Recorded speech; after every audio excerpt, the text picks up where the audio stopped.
بس نلعب بلاي ستيشن. يلا. ورانا ايه؟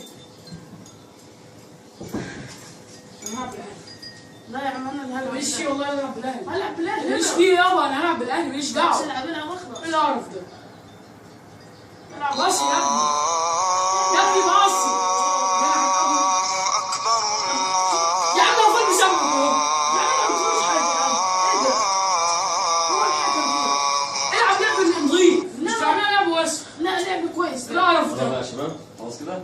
يا عم نروح نلعب دلوقتي. ايه انت عايز ايه؟ صلاه العصر الماتش يا عم. يا جماعه في المسجد. ايش نلعب الهجمه كده؟ الهجمه. طب الهجمه ايه؟ طب كم الهجمه روح لا انت. ماليش دعوه بالهجمه. هجمه واحده وهنيجي وراه. يا روح جماعه هنيجي وراه. استني يا جماعه هنا. بس يا جماعه هنا مش هنا زي هناك. زي مش هتفرق زي من ما دام هنا يا جماعه. السلام يا عم، ده يقرفنا هو كمان. انا عايز نصلي. لا ايه يقرفني؟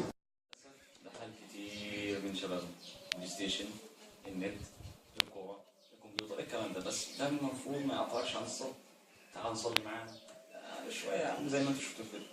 هنصلي جماعه هنا، وهي جماعه المسجد تستوعب جماعه البيت؟ لا طبعا، ده انت كفايه انت وماشي من المسجد كل خطوه بترفعك درجه في الجنه وتبعد عنك ذنب او خطيئه زي ما قال الرسول صلى الله عليه وسلم في الحديث. غيره ده الوضوء نفسه، انت بتتوضا بعدين بتفتح لك ابواب الجنه الثمانيه، تخش من اي واحد. كل ده عشان انت بتتوضا، انت بتغسل ايدك.